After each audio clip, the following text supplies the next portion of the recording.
ಅಂತಿಮ ದರ್ಶನಕ್ಕೆ ಮನೆ ಹತ್ರ ವ್ಯವಸ್ಥೆ ಮಾಡಿದ್ರೆ ಯಾವ ರೀತಿ ವ್ಯವಸ್ಥೆ ಮಾಡಿದ್ರೆ ಎಷ್ಟೊತ್ತಿಗೆ ಬರ್ತಾರೆ?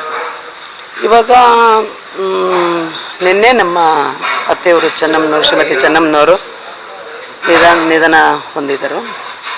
ಇವತ್ತು ಪಾರ್ಥಿವ ಶರೀರ ಹೊರಟಿದೆ ಬೆಂಗಳೂರು ಮನೆಯಿಂದ, ನಮ್ಮ ಪದ್ಮನಾಭ ನಗರ ಮನೆಯಿಂದ ಹೊರಟಿದ್ದಾರೆ.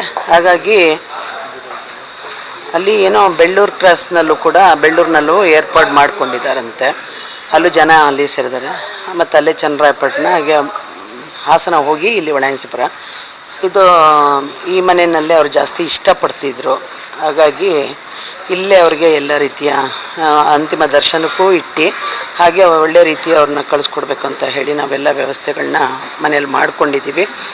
ಹಾಗೆ ಜನ ತುಂಬ ಬರ್ತಾರೆ. ಯಾಕೆಂದರೆ ನಮ್ಮಮ್ಮ ಅಷ್ಟೊಂದು ಸ್ನೇಹಜೀವಿ, ಮತ್ತು ಅವರು ಎಲ್ಲರ ಜೊತೆ ತುಂಬ ಚೆನ್ನಾಗಿರ್ತಿದ್ರು. ಆಮೇಲೆ ಯಾವಾಗಲೂ ಯಾರಿಗಾನ ಬೆಳಗ್ಗೆಯಿಂದ ಸಂಜೆವರೆಗೂ ಯಾರಿಗಾನ ಏನಾರು ಒಳ್ಳೆಯದನ್ನು ಮಾಡೋದನ್ನೇ ಯೋಚನೆ ಮಾಡ್ತಿದ್ರು ಯಾವಾಗಲೂ.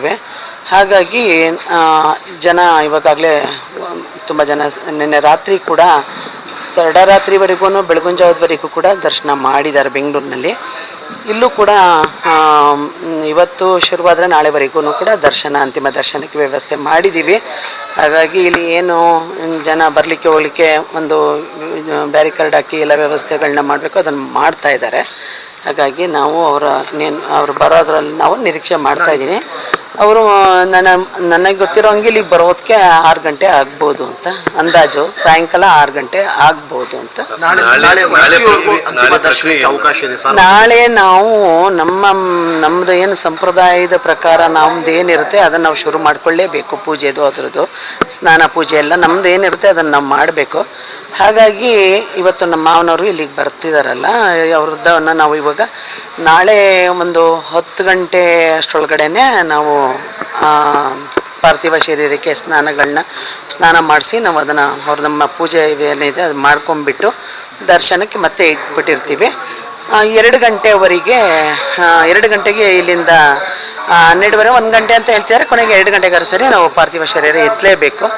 4 ಗಂಟೆ ಇಲ್ಲಿಂದ ನಮ್ಮ ಮಾವನವ್ರದ್ದು ಹುಟ್ಟೂರಾದಂಥ ಅರದನಹಳ್ಳಿಗೆ ನಾವು ಅಲ್ಲಿಗೆ ತೊಗೊಂಡು ಹೋಗ್ತಾ ಇರೋದು.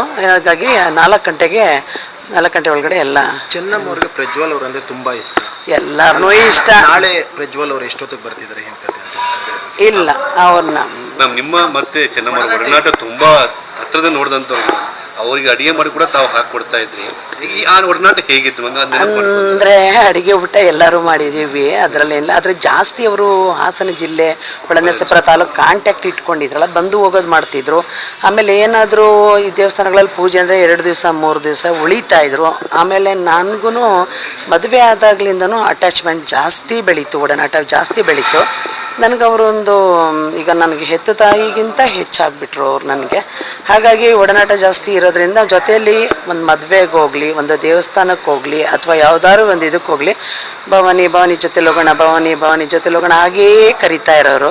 ಹಾಗಾಗಿ ನಾನು ಅವ್ರ ಜೊತೆನೇ ಸುತ್ತಾಡಿ ಮಾಡಿ, ಹಾಗಾಗಿ ಅವರು ಹೆಚ್ಚು ಜೊತೆಯಲ್ಲಿ ಇರ್ತಿದ್ವಿ. ಇನ್ನು ಅವರ ಇಬ್ಬರು ಹೆಣ್ಮಕ್ಳು ಕೂಡ ತುಂಬ ಚೆನ್ನಾಗಿ ನೋಡಿಕೊಂಡ್ರು. ಡಾಕ್ಟ್ರ್ ಮಂಜುನಾಥ್ ಅವ್ರ ವೈಫು ದೊಡ್ಡವರು ಅನಸೂಯ, ಇನ್ನೊಬ್ಬರು ಶೈಲಜಾ, ಅವರು ಯಜಮಾನರು ಕೂಡ ಡಾಕ್ಟ್ರೇನೆ. ಮನೆಯಲ್ಲಿ ಡಾಕ್ಟ್ರುಗಳ ಫೆಸಿಲಿಟಿ, ಆಮೇಲೆ ಎಲ್ಲ ಮನೇಲಿ ನೋಡ್ಕೊಳ್ಳೋ ಒಂದು ಅನುಕೂಲತೆ ಎಲ್ಲ ಇರೋದ್ರಿಂದ ನಮ್ಮ ಅಮ್ಮನಿಗೆ ಸ್ವಲ್ಪ ದೈಹಿಕವಾಗಿ ಭಾಳ ಬೇಗ ಕುಗ್ಬಿಟ್ರು ಅವರು. ಅಂದರೆ ಸ್ವಲ್ಪ ಆ್ಯಸಿಡ್ ಬಿದ್ದು ಎಲ್ಲ ಇದಾದಾಗಲೇ ದೇಹಕ್ಕೆ ಹಾನಿಯಾಗಿತ್ತು. ಆದರೂ ಕೂಡ ಅವರು ಅದರಿಂದ ಸರೈವಾದರು. ಅಂದರೆ ಅವ್ರಿಗೆ ವಿಲ್ ಪವರ್ ಚೆನ್ನಾಗಿತ್ತು. 25 ವರ್ಷ 6 ತಿಂಗಳಾಯಿತು ಆ್ಯಸಿಡ್ ದಾಳಿ ನಡೆದು. ಆದರೂ ನಮ್ಮಮ್ಮ ಅದರಿಂದ ಜಯ ಗಳಿಸಿ, ಅಂದರೆ ಅದರ ಯುದ್ಧ ಮಾಡಿಕೊಂಡು ಗೆದ್ದು ಬಂದು, ಆದರೂ ಅವ್ರಿಗೇನು ಸ್ಕಾರ್ ಇತ್ತು ದೇಹದಲ್ಲಿ ಅದನ್ನೆಲ್ಲ ಮರೆತು, ಅವ್ರ ಕಲೆಗಳನ್ನೆಲ್ಲ ಮರೆತು ಜನರ ಒಡನಾಟದ ಜೊತೆ ಮತ್ತೆ ಮೊದಲ ಚೆನ್ನಮ್ಮನವ್ರು ಹೇಗಿದ್ರು ಅದೇ ಥರ ಇದ್ದು ಮುಂದುವರಿಸ್ತಾ ಇದ್ರು. 25 ವರ್ಷದ ಹಿಂದೆ ಆ್ಯಸಿಡ್ ಅಟ್ಯಾಕ್ ಆದಾಗ ನೀವು ಕೂಡ ಜೊತೆಯಲ್ಲಿದ್ರಿ. ಬಟ್ ಚೆನ್ನಮ್ಮವ್ರು ಹೇಳ್ತಾರಂತೆ, ಆರೋಪಿಗಳು ಯಾರೇ ಇದ್ರು ಕೂಡ ಅಷ್ಟು ಕ್ಷಮಿಸ್ಬಿಡಿ ಅಂತಾರಂತೆ. ಅದನ್ನೇ ಹೇಳಲಿಕ್ಕೆ ಹೋದೆ. ಅವ್ರಿಗೆ ಕನ್ವೆನ್ಷನ್ ಆಯಿತು. ಆದಾಗ ಅವರು ನಮ್ಮ ಮಾವ ಅವರ ತಮ್ಮನ ಮಕ್ಕಳೇ ಈ ಒಂದು ಪ್ರಕರಣ ಮಾಡಿದ್ದು. ಈಗ ಆವಾಗ ಅವ್ರದ್ದೆಲ್ಲ ಕೋರ್ಟ್ ನಡೆದು ಎಲ್ಲ ಆದಮೇಲೆ ಕೋರ್ಟ್ಗೆ ನಮ್ಮ ಮತ್ತೆ ಬರೋ ಸ್ಟೇಜಲ್ಲಿ ಇರಲಿಲ್ಲ. ಕೋಮದಲ್ಲಿದ್ದರು 2.5 ತಿಂಗಳು. ಸೊ ನಾನೇ ಕೋರ್ಟ್ ಅಟೆಂಡ್ ಮಾಡಿದೆ. ಹಾಗಾಗಿ ಅವ್ರಿಗೆ ಕನ್ವೆನ್ಷನ್ ಆಯಿತು. ಅವಾಗ ಆದಂಥ ಸಂದರ್ಭದಲ್ಲಿ ನಮ್ಮ ಮಾವ ಒಂದು ಮಾತು ಹೇಳಿದ್ರು ಅವ್ರಿಗೆ, ಹೀಗೆ ಈ ಥರ ಶಿಕ್ಷೆ ಆಯಿತು ಅಂತ ಅಂದ್ಬಿಟ್ಟು. ಅವ್ರ ತಂದೆಗೆ ಕ್ಯಾನ್ಸರ್ ಆಗಿತ್ತು. ಯಾರ ತಂದೆಗೆ ಅವರು ಆಸಿಡ್ ಹಾಕಿದ್ರಲ್ಲ ಅವ್ರ ತಂದೆಗೆ ಕ್ಯಾನ್ಸರ್ ಆಗಿತ್ತು, ಅಂದರೆ ದೇವೇಗೌಡರು ತಮ್ಮನಿಗೆ. ಆವಾಗ ಇಲ್ಲಿ ಗೌಡ್ರು ಒಂದು ಕಡೆ ಹೆಂಡತಿ ಕಡೆನೂ ವಾಲಕ್ಕಾಗ್ದಾನೆ, ಮಕ್ಳ ಕಡೆ ತಮ್ಮನ ಕಡೆನೂ ಹೇಳೋಕ್ಕಾಗ್ದಾನೆ ಸ್ವಲ್ಪ ತೊಡಲಾಡ್ತಲ್ಲಿ ಪತ್ನಿ ಹತ್ರ ಹೇಳ್ಕೊಂಡ್ರು. ಆಗ ಅಮ್ಮ, ಹೋಲಿ ಬಿಡಿ, ಅದನ್ನು ಕ್ಷಮಿಸ್ಬಿಡಿ, ಏನು ಬೇಡ, 1-2 ವರ್ಷ ಇರಿಸ್ಬಿಟ್ಟು ಕಳಿಸ್ಬಿಡಿ, ಅದೇನು ಬೇಡ ಅಂತ ಒಂದೇ ಮಾತಲ್ಲಿ ನಮ್ಮತ್ತೆ ಅವ್ರನ್ನ ಕ್ಷಮಿಸ್ಬಿಟ್ರು. ಅಷ್ಟು ದೊಡ್ಡ ಗುಣ. ಯಾರೇ ಆಗಿದ್ರು ಹೆಣ್ಮಕ್ಳು ಅಂದರೆ ಆ ಥರ ಮಾಡಿದವ್ರನ್ನ ಅಷ್ಟು ಸುಲಭವಾಗಿ ಮನಸ್ಸಿನಲ್ಲಿ ಇಟ್ಕೊಂಡು ಇದು ಮಾಡ್ತಾರೆ. ನಮ್ಮತ್ತೆ ಪಾಪ 1-6 ತಿಂಗಳಲ್ಲೇ ಅವ್ರನ್ನ ಕ್ಷಮಿಸ್ಬಿಟ್ಟು ಬಿಟ್ಬಿಡಿ, ಏನು ಬೇಡ ಅಂತ ಹೇಳಿ ಅದಾದಮೇಲೆ ಅದು ಮಾಡಿ ಕೊನೆಗೆ ಅವ್ರಿಗೆ 5 ವರ್ಷನೋ 8 ವರ್ಷನೋ ಆಯಿತು. ಅದರಲ್ಲೂ ಕೂಡ ನಮ್ಮ ಮಾವ ಮತ್ತೆ ಕಡಿಮೆ ಮಾಡಿಸಿ ಅವ್ರನ್ನ. ಪ್ರತಿಯೊಬ್ಬ ರಾಜಕಾರಣಿ ಇವತ್ತು ಮನೆ ಹತ್ರ ಹೋಗ್ತಿದ್ದಾರೆ, ಅಂತಿಮ ದರ್ಶನ ಮಾಡ್ಕೊಳ್ಳೋವಾಗ ಅನ್ನಪೂರ್ಣೇಶ್ವರಿ ಅನ್ನೋ ಒಂದು ಮನೆಗೆ ಬಂದ್ರೆ ಊಟ ಆಗದೆ ವಾಪಸ್ ಕಳಿಸ್ತಾರೆ. ಅವ್ರಿಗೆ ಅದು ಮನಸ್ಸಿನಲ್ಲಿ ಭಾಳ ಅದೇನೂ ಗೊತ್ತಿಲ್ಲ. ನಾವುಗಳೋಗ್ಲಿ ಯಾರೋಗ್ಲಿ, ಯಾರು ಇವರು ಅಂತಲ್ಲ, ಯಾರು ಹೋದರೂ ಕೂಡ ಊಟ ಮಾಡಿದ್ರ, ತಿಂಡಿ ತಿಂದ್ರ. ಆಮೇಲೆ ನಮ್ಮ ಮನೆ ಯಾರು ಕೆಲಸ ಮಾಡ್ತಾ ಇರ್ತಾರೆ ಅಥವಾ ಮನೆಯವ್ರು ಯಾರು ನಾವು ಅಲ್ಲಿ ಓಡಾಡ್ತೀವಿ, ನೋಡಮ್ಮ ಅವ್ರಿಗೆ ತಿಂಡಿ ಕೊಡು, ಅವ್ರಿಗೆ ಊಟ ಕೊಡು, ನಾನಿರಲಿ, ಅವ್ರ ಹೆಣ್ಮಕ್ಳಿರಲಿ, ಯಾರಿರಲಿ, ಆಮೇಲೆ ಅಡುಗೆಯವರು ಯಾರಿದ್ರು ಕೂಡ ಅವ್ರಿಗೆ ಊಟ ಕೊಡು, ಅವ್ರಿಗೆ ತಿಂಡಿ ಕೊಡು. ಅವ್ರು ಏನಾದರೂ ಮನೆ ಕಡೆ ಆರ್ಥಿಕವಾಗಿ ಕಷ್ಟ ಇದ್ದು ಅವ್ರು ಬಂದಿದ್ರೆ ಅದಕ್ಕೆ ತಕ್ಕನಂತೆ ನಮ್ಮತ್ತೆ ಅವ್ರ ಕೈನಲ್ಲಿ ಏನಾಗ್ತಿತ್ತು ಅದನ್ನು ಮಾಡಿ ಕಳಿಸ್ತಿರು. ಕೈನಲ್ಲಂತೂ ಜೀವನದಲ್ಲಿ ಯಾರನ್ನೂ ಹಂಗೆ ಕಳಿಸ್ಲಿಲ್ಲ. ಕೆಲವರು ಡಿಗ್ರಿ ಮಾಡ್ಕೊಂಡಿದ್ರು, ಅವರೆಲ್ಲ ನಿರುದ್ಯೋಗಿಗಳು, ಕೆಲಸ ಕೇಳ್ಕೊಂಡು ಬರೋರು. ಈಗೆಲ್ಲ ಪರ್ಮನೆಂಟ್ ಜಾಬು ಅಂತ ಎಲ್ಲೂ ಹಾಕ್ತಿರ್ಲಿಲ್ವಲ್ಲ. ಆಗ ನಮ್ಮ ಅತ್ತೆಗೆ ಎಲ್ಲೆಲ್ಲಿ ಸಾಧ್ಯ ಅಂಥವ್ರಿಗೆಲ್ಲ ಫೋನ್ ಮಾಡಿ ಅವ್ರ ಮನೆ ಕಡೆ ಬಡವರಿದ್ದಾರೆ, ಒಂದು ಕೆಲಸ ಕೊಡಿ, ಎಷ್ಟು ಸಂಬಳ ಕೊಡ್ತೀರಾ ಅಂತ ಕೇಳೋರು. ಅವರು 12,000 ಅಮ್ಮ, 13,000, ಇನ್ನೊಂದು 2,000 ಸೇರಿಸ್ಕೊಟ್ಬಿಡಿ, ಕುಟುಂಬ ಚೆನ್ನಾಗಿರುತ್ತೆ ಅಂತ ಹೇಳಿಬಿಟ್ಟು ಅವ್ರಿಗೆಲ್ಲ ಕೆಲಸ ಕೊಡಿಸ್ತಾರೆ. ಹಾಗಾಗಿ ಅವ್ರಿಗೆ ಅಷ್ಟು ಅವ್ರಿಗೆ ಸಾರ್ವಜನಿಕರದ್ದು ಕೆಲಸ ಮಾಡೋದು, ಅವ್ರಿಗೆ ಜನರಿಗೆ ಒಳ್ಳೇದು ಮಾಡೋದು ಅಂದರೆ ಅದೇನೋ ಗೊತ್ತಿಲ್ಲ ಅವ್ರಿಗೆ. ನನಗನ್ಸೋದು ಅವರು ಒಂದು ಗ್ರಾಮೀಣ ಊರು ಇದರಲ್ಲೇ ಹುಟ್ಟು ಬೆಳೆದಿರೋದು.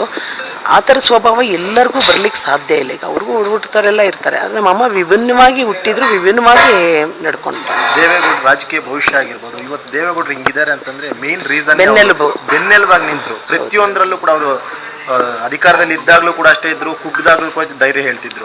ಆ ವಿಚಾರಗಳೇನಾದ್ರೂ ನಿಮ್ಮ ಹತ್ರ ಶೇರ್ ಮಾಡ್ಕೊಂಡಿದ್ರೆ ಯಾವಾಗಾದ್ರೂ? ದೇವೇಗೌಡರು PM ಇಂದ ಇಳಿದಾಗ ಆಗಿರ್ಬೋದು. ಇಲ್ಲ, ಅವರು ಸುಮ್ಮನೆ ಅವ್ರಿಗೆ ಮಾತಾಡೋನಾಗ್ಲಿ ಹಿಂಗೆಲ್ಲ ಕೂತಿದಾಗ ಅಯ್ಯೋ ಅವ್ರ ಹಣೆ ಬರದಲ್ಲಿ ಎಷ್ಟು ದಿವಸ ಇರ್ತಿದೆ ಅದು ಆಗುತ್ತೆ ಬಿಡಿ, ಆಯಿತು ಈಗ ಹಂಗಂತ ಹತ್ಕೊಂಡು ಕರ್ಕೊಂಡು ಕೂತ್ಕೊಳ್ಳೋಕ್ಕಾಗತ್ತಾ, ಮುಂದುವರಿ ಅದನ್ನು ನೋಡಬೇಕು ಅಂತ ಹೇಳೋರು. ಈಗ ಬೆಟ್ಟದ ರಂಗನಾಥ ಸ್ವಾಮಿ ದೇವಸ್ಥಾನ ತಪ್ಪಲಲ್ಲೇ ಈ ಒಂದೆಲ್ಲ ಕ್ರಿಯೆ ನಡೀತಾ ಇರುವಂಥದ್ದು, ಇದರಿಂದ ಹಿನ್ನೆಲೆ ಇದೆ ಅಂದರೆ ನಮ್ಮತ್ತೆ ತುಂಬ ಶಿವಭಕ್ತರು. ಅಲ್ಲಿ ಎಡಗಡೆಗೆ ನೋಡಿದ್ರೆ ನಮ್ಮದು ಶಿವನ ದೇವಸ್ಥಾನ, ನಮ್ಮ ಕುಲುದು ದೇವರು, ಆ ದೇವಸ್ಥಾನ ಮಂದೇವ್ರದ್ದು. ಬಲಗಡೆಗೆ ರಂಗನಾಥ, ಅದು ನಮ್ಮಮ್ಮ ನಮ್ಮ ಕುಟುಂಬದಲ್ಲಿ ನಾವೆಲ್ಲ ನಡ್ಕೋತೀವಿ. ಆ ದೇವರಿಗೆ ತುಂಬ ನಡ್ಕೋತೀವಿ. ಶ್ರಾವಣ ಮಾಸದಲ್ಲಂತೂ ಒಂದು ಜಾತ್ರೆ ಮಾಡಿದಂಗೆ ಆಗುತ್ತೆ, ಅಷ್ಟು ಎಲ್ಲ ನಡೆಯುತ್ತೆ. ತುಂಬ ಶಕ್ತಿ ಇದೆ, ಪವರ್ಫುಲ್ ಟೆಂಪಲು. ಹಾಗಾಗಿ ಏನೋ ಅಲ್ಲಿ ಮನೆಯಲ್ಲಿ ನಮ್ಮ ಮಾವನವರು ಮತ್ತು ಇವರು ಹೆಣ್ಮಕ್ಳು 4 ಜನ, ಅವ್ರಿಗೆಲ್ಲ ಏನೋ ಡಿಸೈಡ್ ಮಾಡಿಕೊಂಡು, ನಾವು ಯಾರೂ ಮಾತಾಡೋದಿಲ್ಲ ಅದ್ರ ಬಗ್ಗೆ. ಅವರು ಡಿಸೈಡ್ ಮಾಡಿದ್ದಾರೆ. ಡಿಸೈಡ್ ಮಾಡಿದ್ಮೇಲೆ ನಮ್ಮದು ಯಾರ್ದು. ಚೆನ್ನಮ್ಮನವ್ರು ದೇವಸ್ಥಾನ ಕಟ್ಟಿಸಿದ್ದಾರೆ. ಆ ದೇವಸ್ಥಾನದ ಮೊದಲನೇ ಪೂಜೆ ಇವರೇ ಮಾಡಿದ್ಮೇಲೆ ಇಡೀ ಊರಿನ ಗ್ರಾಮಸ್ಥರು ಪೂಜೆ ಮಾಡ್ತಾರಂತೆ. ಸೊ ಒಂದು ಗ್ರಾಮದ ಜನರು ಅವ್ರನ್ನ ದೇವರಾಗಿ ನೋಡ್ತಿದ್ದಾರೆ.